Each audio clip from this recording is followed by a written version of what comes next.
What's up, y'all? I'm Will here with Schedulefly, and this is the Restaurant Owners Uncorked podcast, one of the highest rated hospitality podcasts in the world, brought to you by us at Schedulefly. We provide a very simple web-based restaurant employee scheduling software backed by legendary customer service. If you're on pencil and paper or Excel, or you're on some software with tons of bells and whistles and features you don't need or use, Schedulefly is the perfect place for you. Easy to use, point, click, and go, and we'll take great care of you. Schedulefly.com, free trial, check it out. All right, y'all, check it out. Stick is our sponsor, connectwithstick.com. This is an incredible text and marketing tool. So check this out. Engage your customers, drive foot traffic, and increase sales at your bar, your restaurant, your store with Stick. Your targeted messages reach your audience instantly, promoting special offers and events. Look, 98% of texts are seen within 3 minutes. So this thing is simple and it's effective and it works.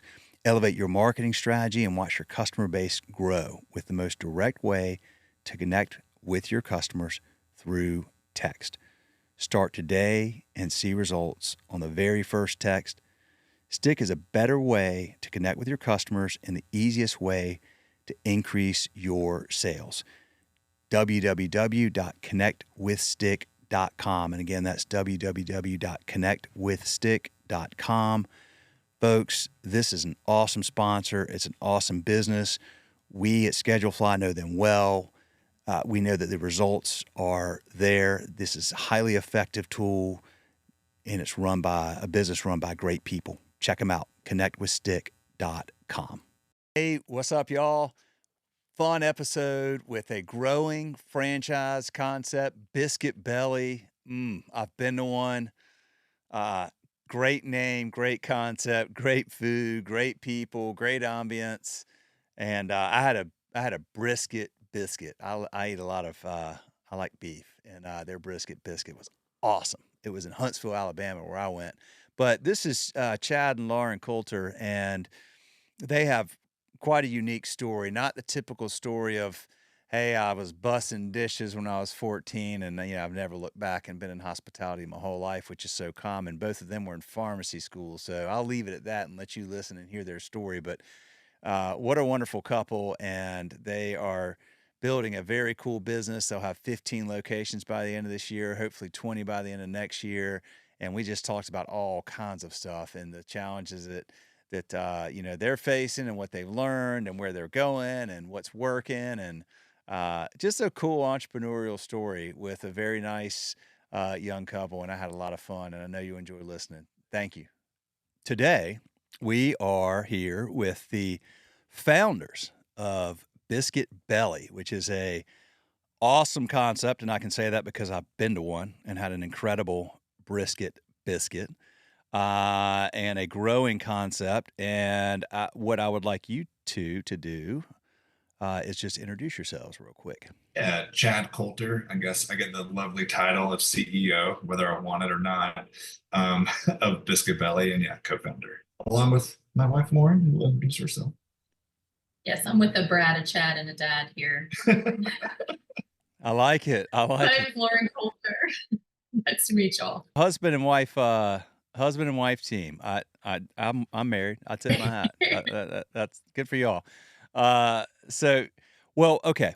Let's get the backstory, because I've heard it, but pretend I haven't, Chad. You and I have talked a couple times, but tell us the backstory of y'all. And this is a really unique one. This is very different than a lot of the backstories I hear. Almost all of them, like 95%, are, well, I started bussing tables when I was 14, and then it kind of, goes from there. That's not what your backstory is. So tell us how you got to where you are right now today with this cool brand. Do you want to start? You got it. All right, I know. I'm giving this spiel a lot.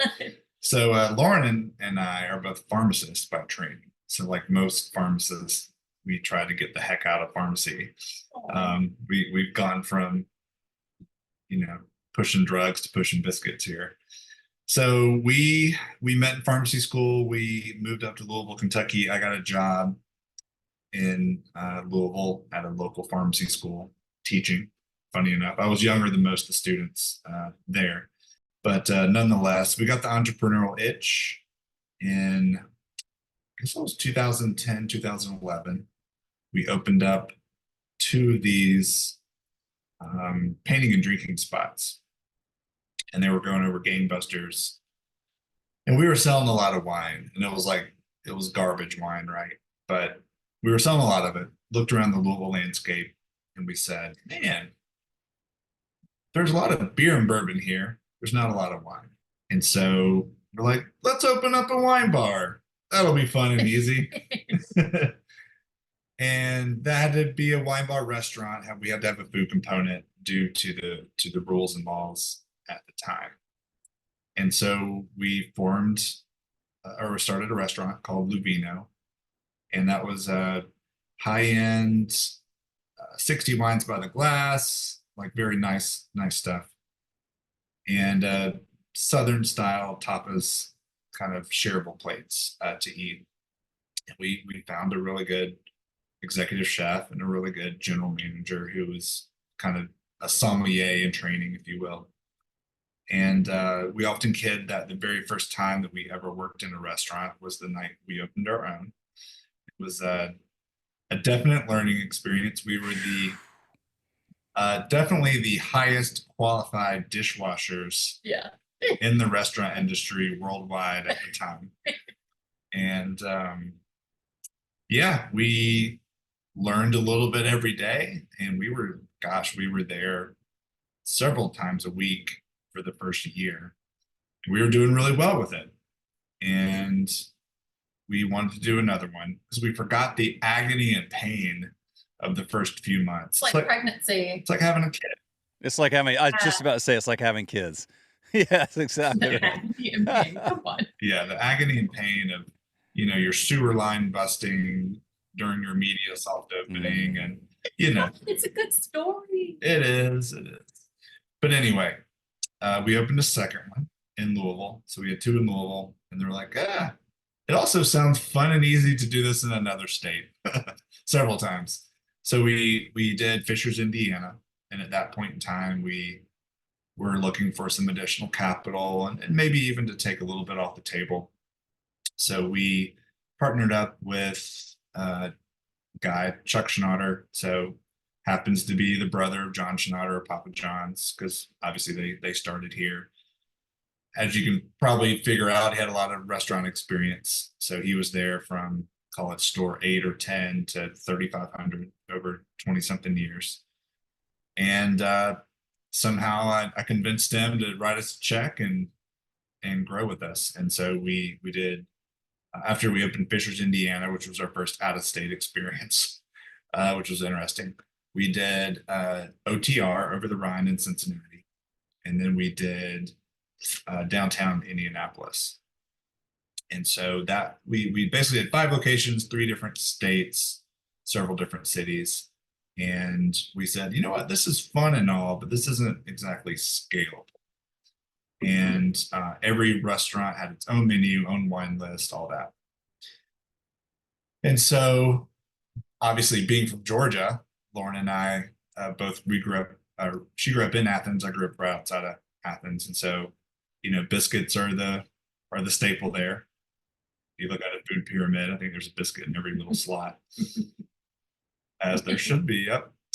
And so we decided to hey, let's do this biscuit thing. And Tavis, who was our executive chef at Luvino, we've been talking about it for a couple of years. And so in 2018, we decided, let's do it. Let's go and do the branding and the name, because we had 100 different names to choose from, and the aesthetics, the menu, etc. And so we opened the first location in 2019. It was going amazing. Quickly opened a second one in 2019 in a Zoe's Kitchen that was going dark and wanted out of their lease. And the world shut down as we know it soon thereafter. So another great time to start a new restaurant brand. We kind of put our heads down, figured out a lot of the things that we're still figuring out with the concept, but I think we're pretty well there. And we decided, hey, let's with Chuck's experiencing franchising, Papa John's growth, like let's go down the franchising path. The unit economics of the first two were good. And so we went down that path. So kind of fast forward to today, we just opened the 12th location in Raleigh. So we've got locations in Kentucky, Indiana, Alabama, Georgia, Virginia, North Carolina, and about to be South Carolina with two locations. One in Fort Mill, as you know, right outside of Charlotte, and then one in Somerville.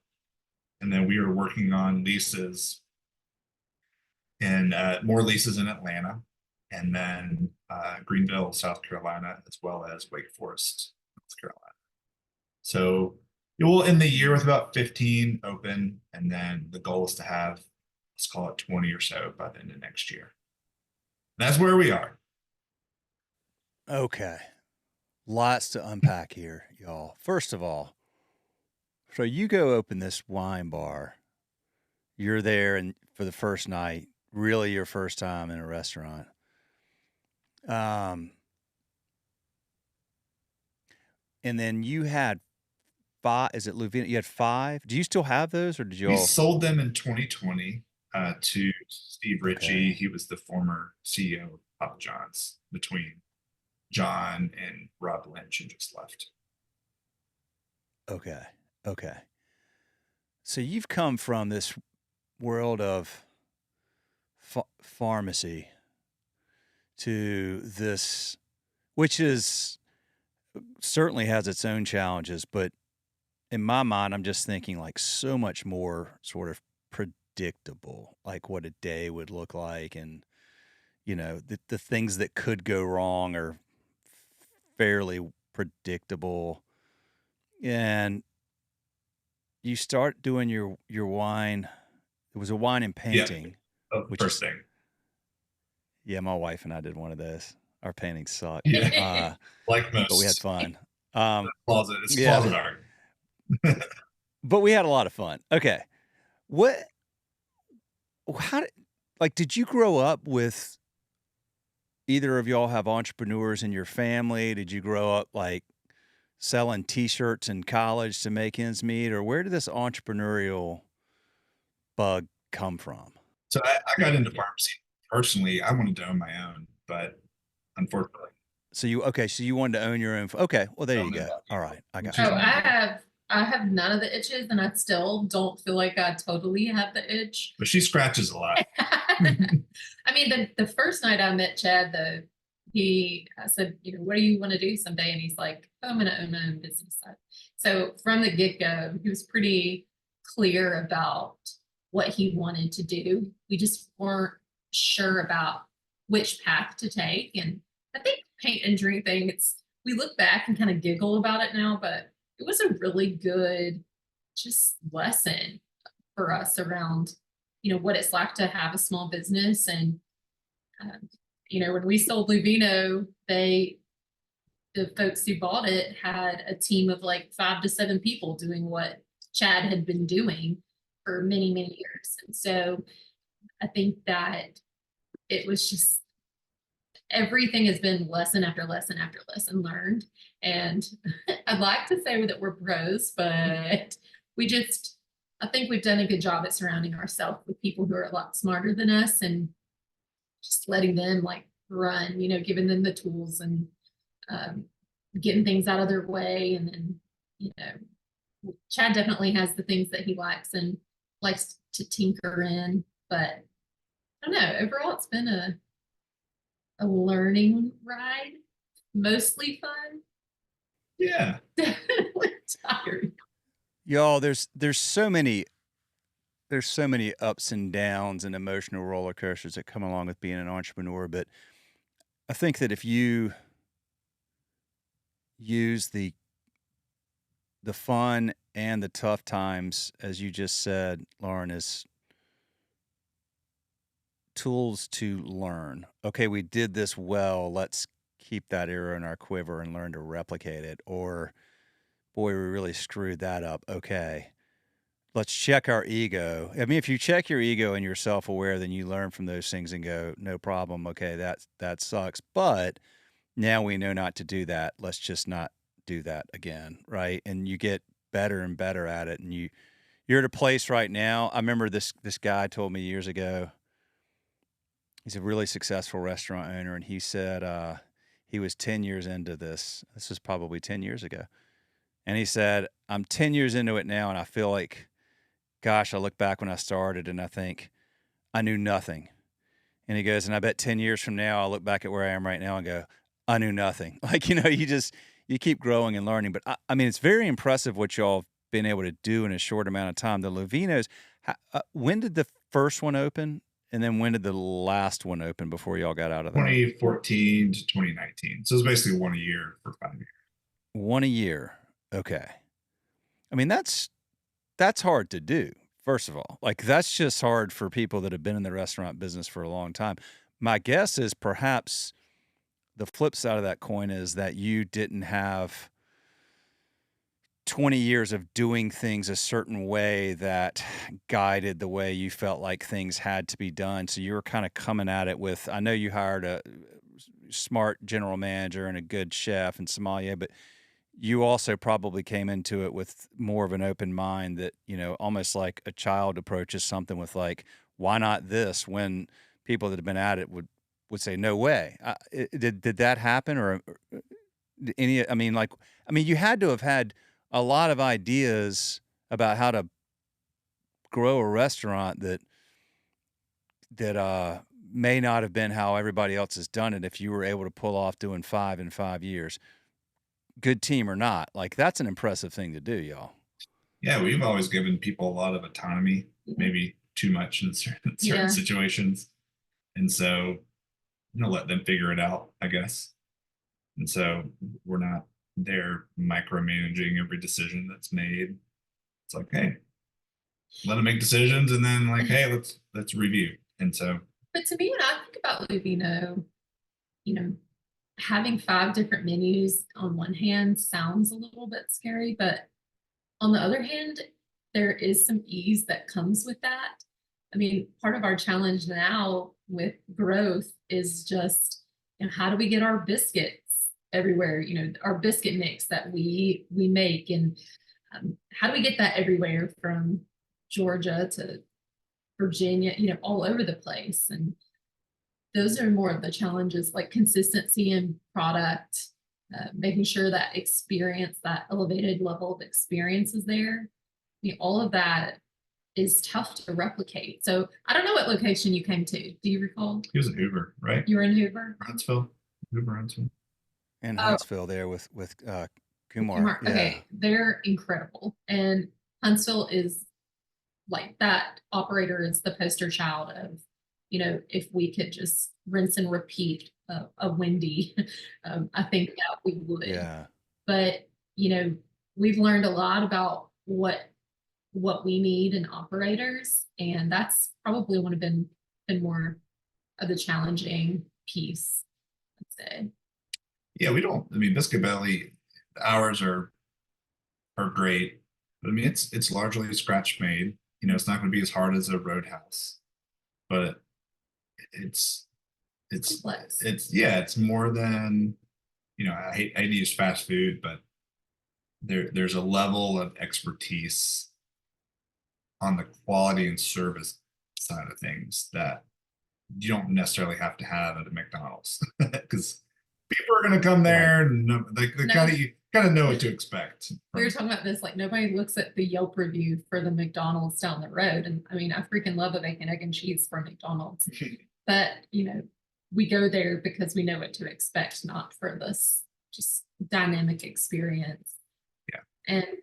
And so we're hoping to level that up a bit at Biscuit Belly, and, it's really focusing down on breakfast, and we offer lunch, but breakfast being kind of the place that is easy for people to come together and have coffee and chat, talk about life, And the beauty of Biscuit Belly is when you go in, especially on weekends, you'll see, grandma and a mom and a kiddo in there all together. Because I don't know about y'all, but like when Chad's parents come to town and when my mom comes to town, they're not going to like to go to all the places that we like to go to dinner. That's funky, or maybe this is too insert Mm-hmm. whatever to something. And but breakfast is definitely something that everyone kind of can get around and have a good experience. Communal, Yeah. communal experience. Oh, it very much is. And okay, so let's talk about then Huntsville, because that was my experience, and it was great. Food was great, atmosphere was great, service was great, everything was great. You said I think Wendy is a managing partner there, the operator there, and you said if you could sort of replicate what she does, what does she do? What are the qualities that are My y'all gosh. hope to find in other partners as you bring in franchisees? Again, it's that understanding that level of service and that scratch made, you know, just the food that we're doing. Being involved in the community. I mean, it's literally all the cliche things that you always think of.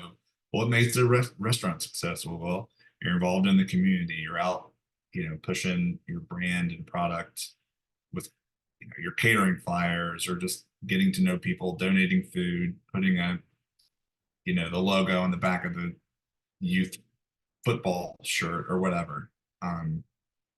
It's building that community around your own four walls. But yeah, again, you look at, I mean, there's so many stats on this.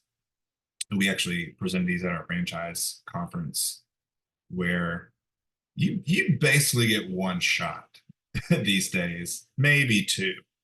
But in people, as inflationary as the environment is and how expensive things have gotten, people are willing to pay more for the hospitality and service that they get at a place that will provide it to them. And so yeah, I mean, you look at the stores that do that, and those are the stores that do the best.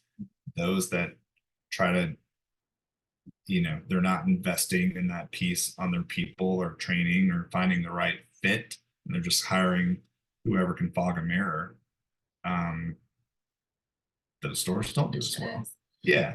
The thing I love about Wendy's specifically is she predicts what the guest needs before they even really know. And, she's kind of a yes and person. So, like in our stores, we have like a fountain drink set up. So you walk up, you get your own sodas, or, you get your own drip coffee. And she is the first to, visit the guest at the table and say, you want me to refill that for you? Well, that's not in our process. We don't just do that all the time, but she goes kind of above and beyond. And our friend always says, happiness is the difference between expectation and reality. Yeah. And I just think that the restaurant space has such it's such a good opportunity to take something that is usually, we go into these things apprehensive and somewhat with low expectations, and you level it up even a little bit and people are so pleased, and you've got a guest for life. And so, because they don't expect it anymore. Yeah, they don't. Honestly, especially in a fast casual model. Yeah. It's like, I'm going to bust my own table. I'm going to get my own food. I'm going to get my own drink. I'm going to do everything myself. And so I think that's where we kind of add that element of hospitality to differentiate yourselves from other fast casual competitors, or at least a majority of them. And yeah, I think that's why we have, other than the food, and the atmosphere, that's why we have a lot of repeat business. Yeah, the bar is unfortunately so low these days. But then again, fortunately, if you get that, you can do the things that we might consider no duh sort of basic stuff that really leaves an impression on a customer. Eye contact, presence, intention, not being distracted when you're talking to them. offering to refill something when they're not expecting it. That's like game changer these days because you're not going to get that. You didn't expect it. Your expectations are pretty low. And what you're expecting now a lot of times is, okay, I'm getting ready to take my family of 5 somewhere. Like, this is how I look at it. I got 3 kids. It's going to cost way more than I want to pay. It's not going to be worth it, you know. And then if there's this level of service there where we feel like genuinely welcomed and genuinely appreciated, then I'm like, okay, like that was really cool. And then we're going to go back there because that was the way you just nailed it. It was better than what I expected. It was the difference between, you know, the reality and the expectation. And it, you know, the reality now is that you're gonna probably spend more than you're used to spending. So as a consumer, you're probably a little bit more discerning now. Maybe you don't go out as often. So when you go, the place better nail it. Because when you go spend, you know, $57 with tip on your, you know, family of 5 to go have a breakfast meal, whatever, you're like, if that didn't all come together really, really well, then all of a sudden, then dad's like, yeah, see guys, like, was this really worth it? You know, like versus, man, that was awesome. We should make this our spot. Like that's what Yeah. you're really going for. I mean, then. I think something that Chad's been focused down on, and you know, he's the visionary in our team, and so sometimes we have to like reel him in a little bit. Like, no, we're doing this, I but try.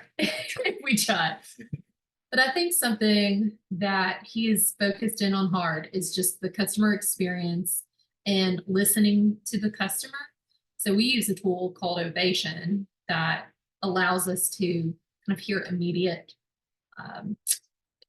feedback from the customer in store as well as for takeout. And I think that has been the one tool that we've used that's changed so much about our operations, or at least shined a light and allowed customers to be heard, but also shows us, you know, here's areas of real opportunity. You know, for to go, we laugh, but all you got to do for a to go order is just put all the stuff in the bag. Like that is it. Which sometimes we suck at. And that's what we learned was, you know, sauces or little unique things that people order, you know, those are frequently incorrect. And so again, if you've got that one opportunity, the person didn't have a good experience when they got it to their house, they're not going to trust you to come in.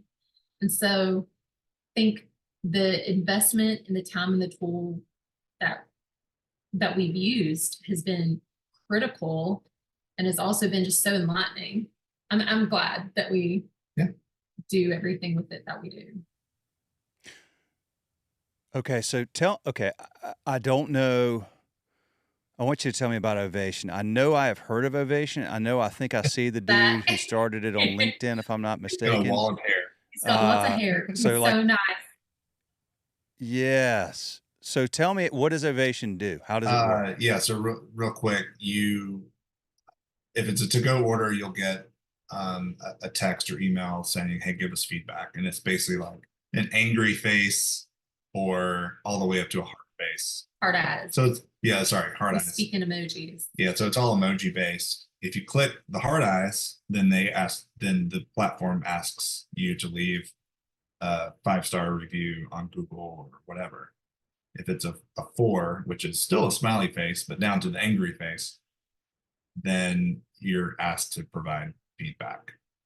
And sometimes they're like, they'll do a 4 and everything was great. Okay, well, why didn't you give a 5? But it allows people to, because obviously people just want to be heard, right? And so it hopefully it allows them a chance to be heard without them going on Google reviews or Yelp or whatever and posting what they feel about your restaurant. And also allows coupons or whatever to recover them. And it keeps track of how many of those people who got coupons came back. And then there's also data that they present that says actually it's the angry customers who were heard got something in return end up being your like most loyal people because like you fixed it in real time. And so we're getting text alerts and you can message these people immediately. And so we keep track of not only the store's score, but how quickly they respond. And so I mean, it's a very valuable tool. We learned a lot. I mean, immediately when we turned it on, we're like, oh, we have a lot of complaints about how much gravy we're giving in a to-go cup. Yeah. You know, and so we increased the to-go cup size and those complaints went away. We get complaints about the drinks were forgotten. Well, we start highlighting the drinks on the receipts and now we don't get drinks forgotten complaints.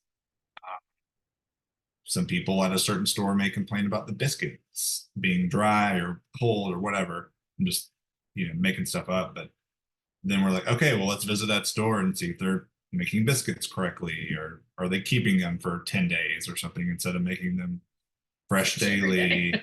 So like, it just gives you immediate, almost like 500 secret shoppers every week. Yeah. Is the best way to, but it's like very actionable, easy to understand. And so now we know, like, okay, well, we want to see you respond within 12 hours and we want you to have like a 4.7 or 4.8 ovation score, so to speak, internal feedback score out of 5. And if you're dipping below that, then hey, let's see what's going on. All right, y'all, check it out.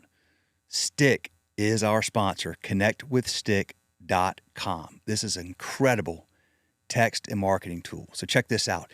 Engage your customers, drive foot traffic, and increase sales at your bar, your restaurant, your store with Stick. Your targeted messages reach your audience instantly, promoting special offers and events. Look, 98% of texts are seen within 3 minutes. So this thing is simple and it's effective and it works. Elevate your marketing strategy and watch your customer base grow with the most direct way to connect with your customers through text. Start today and see results on the very first text. Stick is a better way to connect with your customers and the easiest way to increase your sales. www.connectwithstick.com. And again, that's www.connectwithstick.com. Folks, this is an awesome sponsor. It's an awesome business. We at ScheduleFly know them well. We know that the results are there. This is a highly effective tool, and it's run by a business run by great people. Check them out, connectwithstick.com. That's really cool. So the scores that come in that are not, well, what you're doing is you're preempting somebody being angry and deciding to go to Yelp. Now they feel like they give the worst one, whatever the angry face. They're the most likely people, for whatever reason, they're upset, and they're the most likely people to go on Yelp. And of course, those things stand out more on Yelp than anything. And you now have an opportunity to go to contact the person directly. I see you had a bad experience. We'd love to resolve it. So is this the GM in each store that does this? And you'd like them to do it within 12 hours. So somebody goes, they're angry. They put this thing on there like, rawr, and then a GM, what do they call them? Do they text them? Like, how do they get in touch with people? Bad, but yeah, you text like, hey, I'm so sorry about that. And they have like this AI thing where you basically press a button and it takes what that person wrote and makes an apology. So if they wrote about cold gravy or whatever, it'll say, Sharon, so sorry about your cold gravy. We hope to see you next time. Here's a $10 coupon. And like, that's all press of a button. Like, no, okay. Yeah, oh yeah, yeah, Can you edit it? And a lot of our GMs you can tell the ones where they're putting their flair in, Yeah. And I like when they get it somewhat quick, and they can almost resolve it, in the store, or if it's takeout, try to get them back in, send them a little treat, something like that. But I don't know, they've gotten into it.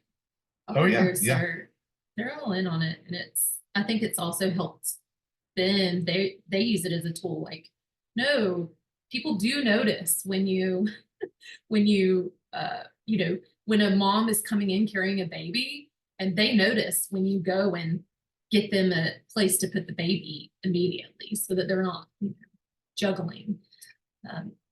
All that stuff matters. And we have a baby crate. We put all the babies in the crate. Did I say great? No. You, you made it sound like you take the baby and like take it to a secret place. Here, let me take the baby over to the. Or like we have a baby. Biscuit belly, baby. We could be a location. Well, what you said is so important. I think that everybody needs, like, the universal common language is validation. I want to know that I matter. And so we're so used to feeling like we don't matter nowadays. Like, just call any company and 800 numbers and some system that just sends you through and you can't get a real person. And by the time you do, that person is not given the autonomy to really do a whole lot about it. And you just feel like, man, I don't matter. And if you go through that enough, you just get so frustrated. So then when somebody actually makes you feel authentically like you matter, it changes the game. Like you said, somebody who's angry and then gets the text or the phone call like, hey man, like, Will, I'm sorry. Like, we blew it. No doubt. No excuses. Like, we fully own it. Can we earn your business back? Like, who would, 99 out of 100 people be like, holy cow, yeah, okay. Like, what do you got for me? And then you follow through and you execute and you're going to nail it. And then they're like, yeah, I guess you said it. Like, they become your not only your most loyal customers, they probably become, because, on one end, they're people that might get angry enough to leave an angry review. They're also probably the people that are the most outspoken advocates for brands that they 100%. love. That's what we hope. So, okay. Well, you've got the challenge of finding the right franchisee, which is not easy. You probably learn each time.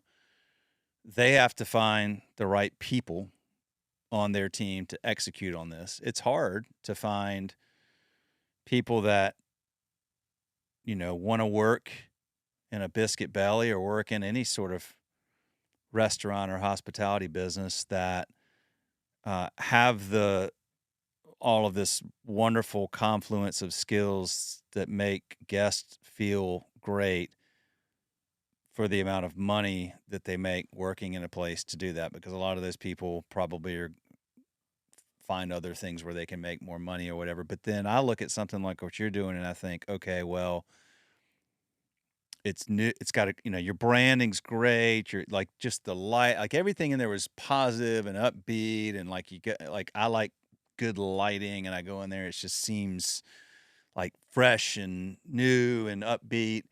And then you have this growing concept.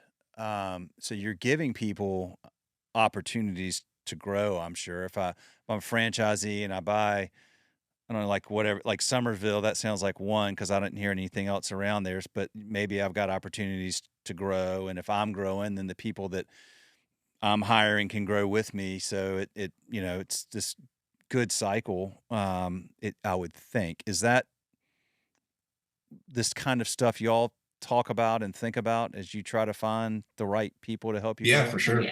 Yeah. I mean, it's we're not looking to bring on a brand new person who's never run a business and never owned a restaurant before.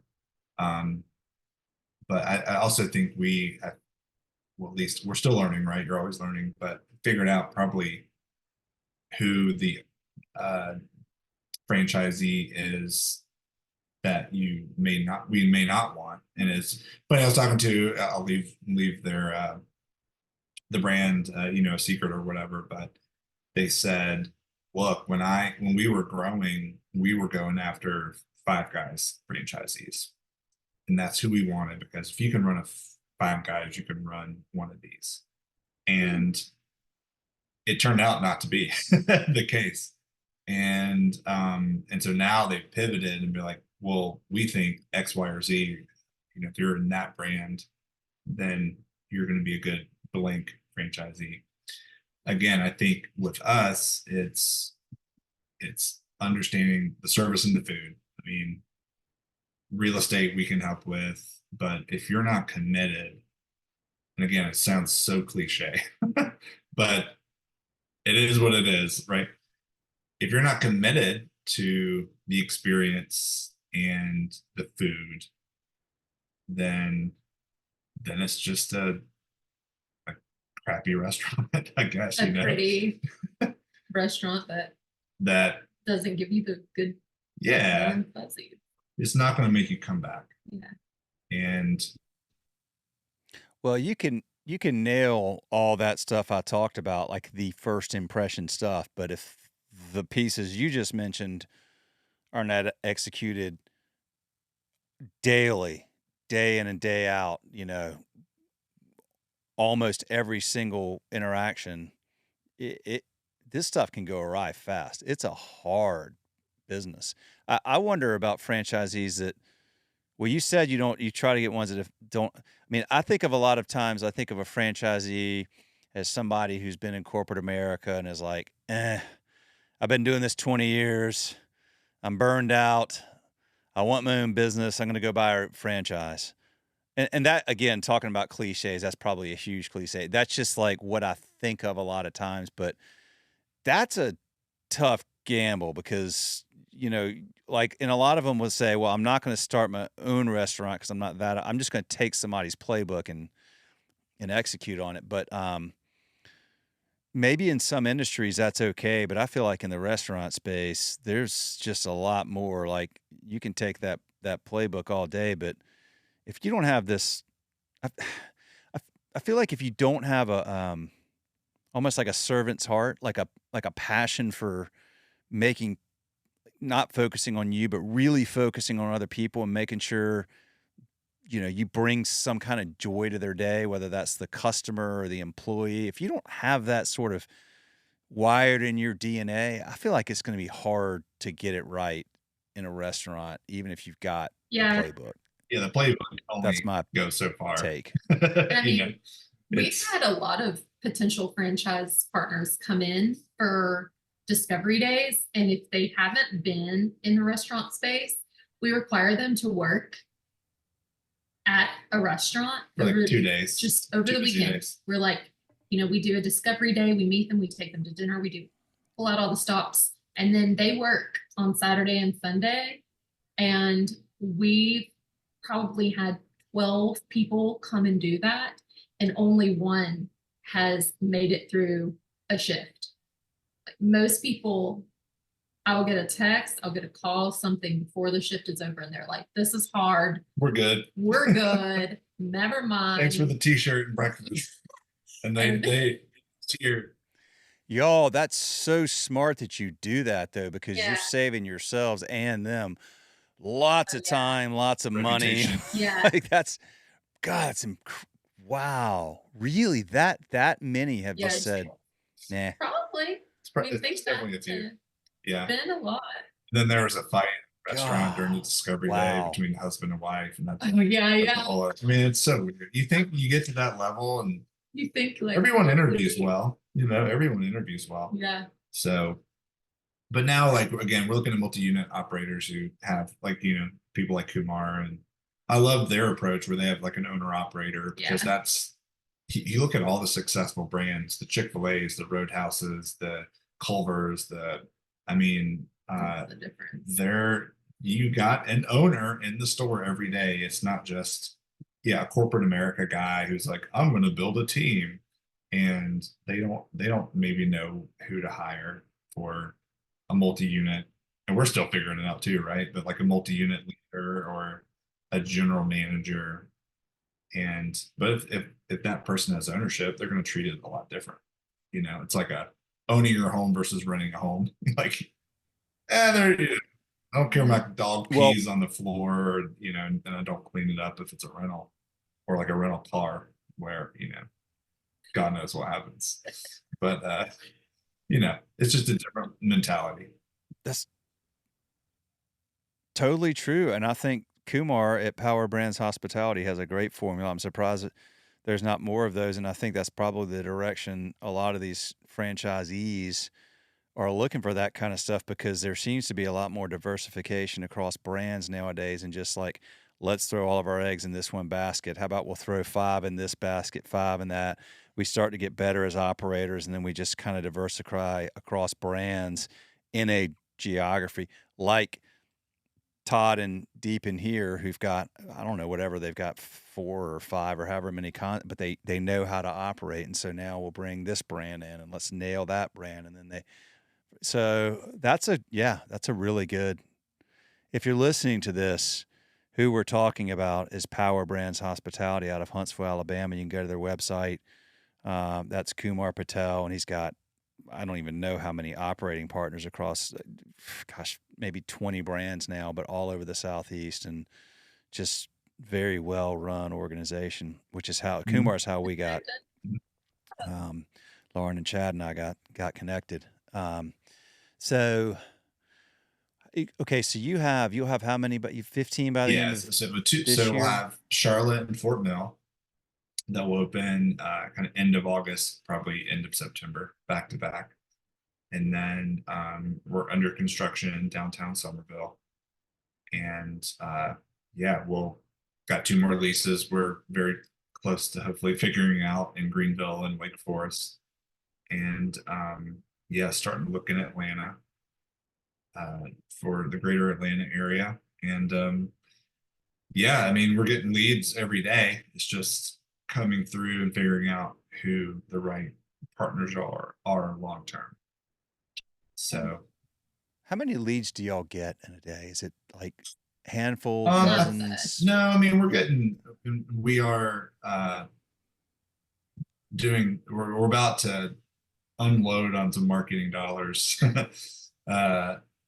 with the new firm, but I think we're averaging like 2 a day, but we're not spending that much Okay. right now, but we're about to open up the floodgates and really push on the marketing side.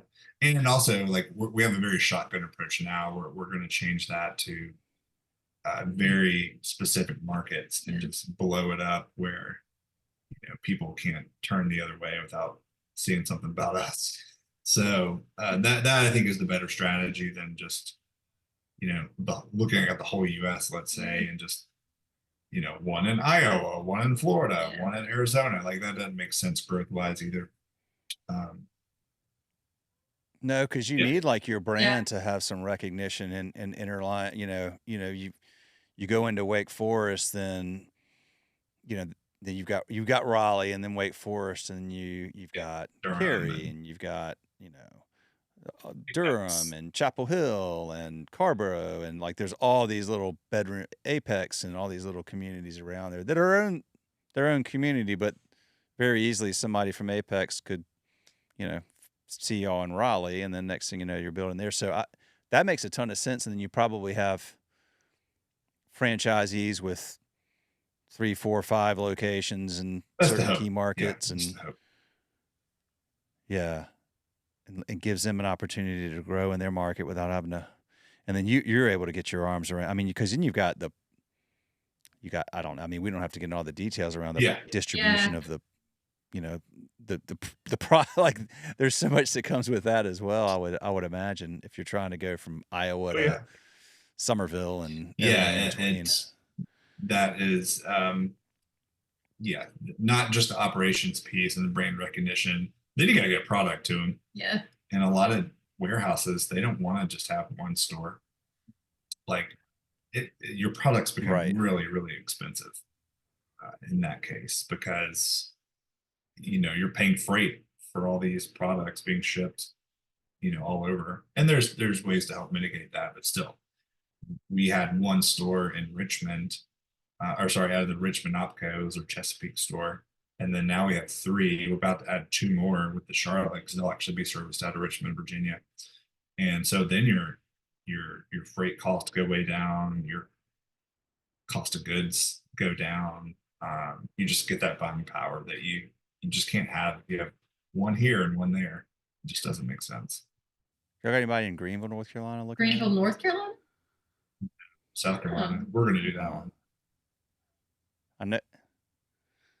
Yeah, Greenville, South Carolina's Yeah, have you I been? love Have y'all their been to Greenville, downtown. South Carolina? We almost had a spot and It's locked in downtown, but it got away from us. So we're gonna be, I forget which way it is where we're gonna be, but kind of more the suburbs, and then hopefully fill in the downtown store eventually. Greenville, North Carolina is where East Carolina University is, and there's a legendary. They're a customer of ours. A legendary place called Sup Dogs, like SUP Sup Dogs. They sell hot dogs and like frozen, like blended liquor drinks, and it's like a college scene. But anyway, there's tons and tons and tons of students there, and you're sort of in Bojangles' backyard there. But look, like what? Okay, I think of biscuits, and you nailed it. I grew up in the South. Biscuits are a thing. You grow up, you're having biscuits all the time, family dinners, biscuits, whatever. And then you go kind of like the further you get out of the Southeast, or at least maybe different types of biscuits or these hard, whatever. And then, look at what, Chick-fil-A was this. I'm 50 now. So when I grew up, it was like this little thing here, in a few states in the Southeast. And now there's Chick-fil-A's in Manhattan and California and everything else. Southern food, it travels well. People, it's this comforting, like down home stuff. Like it's, people like that. And then it becomes this sort of like a thing that, we don't get here in California but eventually you do. And but gosh, y'all have, you've got 15, so I'm getting so far ahead. But then so you'll do another 5 next year. So that's like, like 33% growth. Do you look at percentage of growth or number of like 5 a year, or is it just, you just kind of go with whatever seems to be working? In other words, like, could you do 10 next year, or are you just not ready to be able to do that many we would have to be really strategic, but the good thing is the more stores you have, the bigger your infrastructure. And even if they're franchise locations or joint venture or whatever, you can start pulling from those. If you just have 2 stores and you're trying to go to 10, that's a lot harder than going from 15 to 30, in my opinion, just because you have the stores to pull from. And yeah. The good thing about the good and bad thing about development is, like, we're looking at stores in Atlanta, right? And some of them don't deliver until 2026. And so you're like, okay, well, in a year and a half, I may need to hire some more people. So that if you're building that pipeline, you've got plenty of time. It's not like they're going to open next month. Even if I had a store today, it's 6 to 8 months. So you start to be able to predict and understand when these things are going to happen.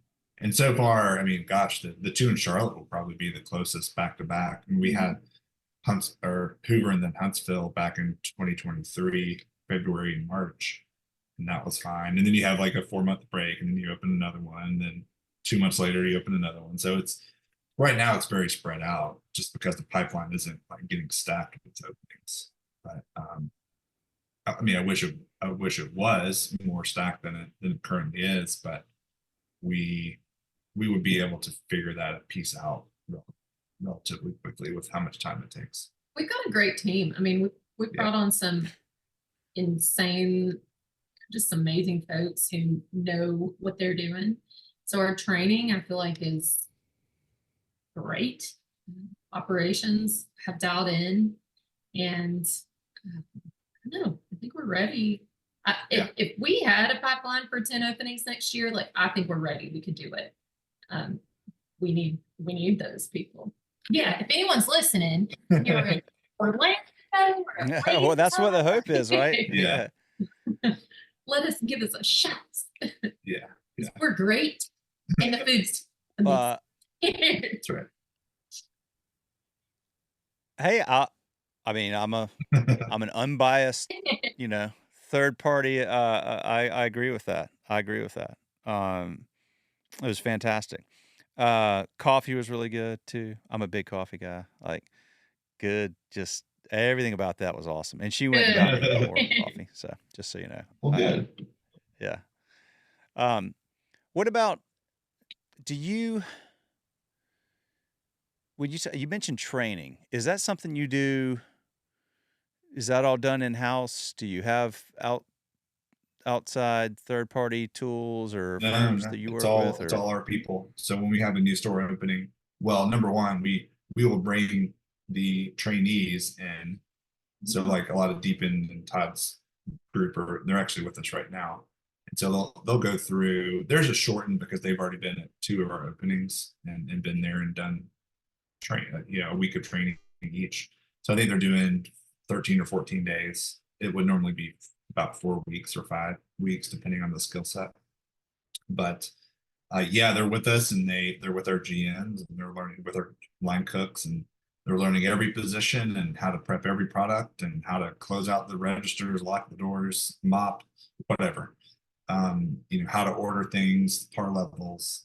And then when their store is about to open, so when Elizabeth opens, let's say, we will send our VP of training and our culinary director and probably about 5 other people. And they will be there they'll do like a orientation and then they'll train for 4 days. And then they will be like the whole new crew, right? Not just the key managers. So they're training 40 people, let's say, hourly people, Monday through Friday. And then they will have our friends and family day, Saturday, Sunday, which is like that true test. They'll have Monday off and then they'll open to the public that next Tuesday. So it's basically 4 weeks of training for the key personnel at one of our corporate stores. And then we send 6, 7 people.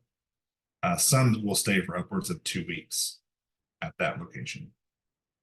And now that gets them through their first, which is likely going to be a very busy weekend, that first weekend. So that is what we do. And if things are just, crazy, then we would figure out, okay, how do we maybe keep some additional people here for a longer period of time just to make sure it's running smoothly. Because people often screw up the grand openings and they try to go too big too quick. Another thing we do, just from a marketing standpoint, not to be wasteful, is we do these like mock Saturday Sunday hours where we're putting in $2,000 worth of orders in over kind of back to back and see how the kitchen does. So it's kind of like bar rescue, right? Where John Taffer comes in and screams and cusses everybody out. We don't do that. We don't do that. And then they invite like the entire town at one time. They're of course it's a crap show, but so we basically do that, but in a somewhat controlled environment before real people get there. And then we'll take all the food and we have these catering pickups. So we'll go out to the community and say, hey, sign up for a time slot and just come pick up a whole bag of food, take it to your office, or we'll deliver it. And then so it gives us practice. We're not just throwing food away, and then we're able to kind of get the word out. So it's multifaceted as far as that's concerned. Do you and do you all go, like, do you two travel to every new site, every new location, like as the franchisee is finding them, or do you go once they open, or both? Or Yeah, Chad likes to lay eyes on Okay. I'll go to every everyone. piece of real estate, and then I usually am working with them the whole way through the opening process, and then he goes back for the VIP. And we have a kid, so if it makes sense for me to go, I can go, and if not, that's okay. But yeah, he and Chuck always go to our openings. Yeah. And do you have any franchisees that own the real estate, or is it typically no, they're rented. Yeah, they're all rented. Yeah. Okay. Is that by design, or would it be good to have? So to them, it just slows the process way down. I know people were taking 2 or 3 years to get like build a Zaxby's and open it, right? Because all the if it, just all the stuff you have to go through. It's like freestanding and drive through, the number of parking spots and the cost of land is insane. I don't think it'll ever make sense with the volumes that we do versus, again, a Zaxby's or one of these other freestanding QSRs. Um, so, so yeah, I don't know if it'll ever make sense to do it solely for us. I mean, if you wanted to build a small strip center, and maybe we're at the end of it, and there's a couple of other tenants, like that starts to make a little bit more sense. But it's just a process. Gotcha. Okay. Well, okay, that makes sense. So I think of a strip center like Trey, Trey does a lot of Publix Yeah, you ever talk centers or whatever, where and then you got like some end cap thing and it's typically going to be in some new area and probably, good demographics, and because Publix is not going to go somewhere that's not going to have like probably the same demographics you're looking for, I guess. But then over here in Elizabeth, this is a more historic, seasoned part of town.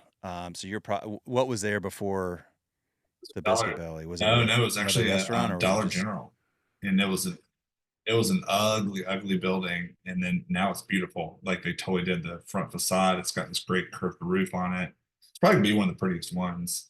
But yeah, it was an old Dollar General, ceiling tiles falling down, and now it's gonna be this great repurposed multi-unit, like higher end spot. Just ripped all the ugly. They ripped all the ugly off and just totally redid the facade.